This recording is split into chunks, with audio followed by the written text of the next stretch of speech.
Have you ever noticed how quick we are to ask someone else what we should do? Something happens in our lives, maybe a problem at work, a conflict in a relationship, or just the uncertainty of making a big choice, and our first instinct is to run to a friend, a mentor, or even to the internet. We type our question into Google, or scroll through endless videos hoping someone out there has the answer. It feels safe. It feels comforting. But have you ever paused and asked yourself, what is happening to your own ability to see clearly when you constantly depend on advice from others? Krishnamurti once said that when we follow authority, whether it's religious authority, political authority, or even the authority of a wise friend, we stop observing life for ourselves. We begin to borrow someone else's eyes instead of using our own. That might sound harmless at first. After all, isn't it normal to seek guidance? But think about it. Every time you immediately look outward for answers, you weaken the muscle of your own perception. You rely on second-hand conclusions instead of discovering directly. Imagine this. You're standing in front of a beautiful sunset. The colors are glowing, orange, pink, purple. But instead of looking at it yourself, you put on a pair of glasses that have been painted over by someone else. You see through their filter, not your own eyes. That's what happens when advice becomes a habit. You're no longer in direct relationship with life. You're seeing life through the tinted lens of another person's opinion. This isn't to say advice is always bad. Sometimes we need help. Sometimes we need information. But there's a difference between asking for knowledge, like how to fix a broken car engine, and asking for wisdom about life itself. When it comes to the questions of fear, love, sorrow, or freedom, no one can hand you a ready-made answer. And yet most of us are conditioned to think someone else must know better. The teacher, the guru, the parent, the therapist, the influencer. We surrender our intelligence to them without even noticing. Krishnamurti often pointed out that true intelligence isn't about collecting answers. It's about the clarity that comes from direct observation. When your mind is quiet, when you are watching without judgment, truth reveals itself. But if you're constantly busy asking, what should I do? Tell me how to live, show me the way. Then your mind becomes dependent, and a dependent mind cannot be free. Let me give you a simple example. Suppose you're in a relationship that feels uncertain. Instead of sitting quietly with your feelings, instead of observing the fears and expectations rising inside you, you go around asking friends, do you think I should stay? Do you think I should leave? And your friends will gladly give you opinions. Some will say, stay. Give it another try. Others will say, no, leave, you deserve better. And the more you ask, the more confused you become. Why? Because now your mind is crowded with borrowed voices. You can no longer hear your own direct perception of what is true. This is the subtle danger Krishnamurti was pointing to. It's not that advice is evil. It's that when advice becomes a habit, it dulls your own capacity to see. It's like always leaning on a crutch. You forget how to walk on your own. And eventually, you believe you can't walk without it. But here's the thing. Life is constantly asking us to look directly, to observe without fear, to see things as they are, not as someone else describes them. When you build the habit of turning inward, of paying attention without seeking escape, something remarkable happens. You discover clarity for yourself. That clarity doesn't come from a book or a teacher or a friend. It arises in the very act of observation. And that is true intelligence. So the question is, can you experiment with this in your own life? The next time you feel uncertain, notice your impulse to ask for advice. Pause for a moment. Instead of reaching for your phone, sit with the discomfort. Look at what's happening inside you. Look at the fear, the hope, the desire for certainty. Don't label it, don't judge it, just observe. You might find that as you sit quietly, a kind of natural understanding begins to emerge. And that understanding is far more alive than any second-hand answer.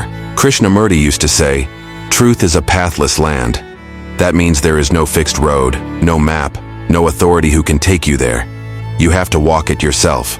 Every time you surrender your perception to advice, you step off your own path and onto someone else's. And maybe that's why so many of us feel lost, even after following the best advice, because it was never truly our own discovery. So let's explore this even further. Why do we seek advice so compulsively? If we're honest, it's usually because we don't want to face uncertainty. We don't want to feel the weight of not knowing. We want someone else to carry that burden and tell us what's right, what's wrong, what to do next. In a way, asking for advice is often a subtle way of escaping fear. Think about it. When you're uncertain, your mind gets restless. Questions swirl. What if I make the wrong choice? What if people judge me? What if I fail? That inner noise feels unbearable. And so, to silence it, you reach for someone else's opinion. For a moment, it soothes you. You feel safer because someone has handed you a direction, but soon enough, doubt returns. You wonder, did I ask the right person? Should I get a second opinion? And then you're back in the cycle. Krishnamurti was very clear about this. As long as you're seeking security in someone else's words, your mind will never be free. And without freedom, there is no real intelligence. Because intelligence is not the memorization of facts or the cleverness of arguments. Intelligence is the ability to see what is true, directly, without distortion. And that seeing requires freedom from dependency. Let's take another everyday example. Imagine you're dealing with stress at work. Maybe your boss is unfair. Maybe your coworkers don't respect you. Naturally, you might call a friend and say, "What should I do?" Your friend will offer suggestions. Confront your boss. Look for another job. Be more assertive. And you might try some of these. But deep down, the real problem isn't just your boss or your coworkers. The real problem is the tension you feel inside, the frustration, the anger, the fear of not being valued. No amount of advice can resolve that inner turmoil. Only your direct observation of it can. And that's what Krishnamurti invited us to do, to turn inward, not in a selfish way, but in a deeply attentive way. To look at what is happening within us without immediately trying to fix it with second-hand solutions. When you observe your anger, your jealousy, your loneliness, without judgment, without escape, you begin to understand them. And in that understanding, something shifts. It's not about following advice. It's about seeing clearly. Now you might be wondering, does this mean we should never listen to anyone? Of course not. There are practical matters where advice is useful. If you want to learn how to change a tire, please, by all means, ask someone who knows. But when it comes to the fundamental questions of life, how to deal with fear, how to understand love, how to live without conflict, no advice will ever be enough. Because those questions are alive. They cannot be answered once and for all. They demand your direct perception in every moment. This is why Krishnamurti often shocked people when he said he was not a guru, he was not a leader, he had no followers. He insisted that if you follow him, you miss the point. Because the whole essence of his teaching was, don't follow, don't imitate, don't surrender your intelligence to anyone, not even him. Discover for yourself. And this is deeply radical, isn't it? Because our whole culture is built on following. We follow trends, we follow experts, we follow influencers. Even the language we use.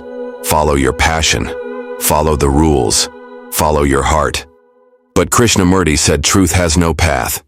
If you follow, you are lost. So maybe the challenge for us is to break this habit gently, to notice how often we ask for advice, and instead, to create a little space for silence, to actually sit with not knowing, to let that discomfort be there without immediately running from it. In that space, you may discover something much more alive than advice. You may discover clarity that comes from within. Let's be clear, this doesn't mean clarity is instant. It's not like you sit for 5 minutes and suddenly everything is solved. Sometimes clarity takes time. Sometimes it unfolds slowly, as you watch carefully without rushing to conclusions. But that process itself is intelligence at work. It's your own direct relationship with life, not borrowed knowledge. Here's a simple practice you might try. The next time you feel the urge to ask for advice, pause. Take a deep breath. Write down what you're feeling, not what you should do, but what is actually happening inside. Fear, hope, confusion, desire. Then just sit with it. Don't try to solve it right away. Don't run to the phone. Just watch. You may be surprised by what begins to unfold when you stop outsourcing your inner clarity. Because in the end, isn't that what life is asking of us? Not to live secondhand, but to live directly. Not to depend endlessly on the voices of others, but to discover the strength of our own perception. The habit of advice may seem harmless, but it can quietly weaken your intelligence.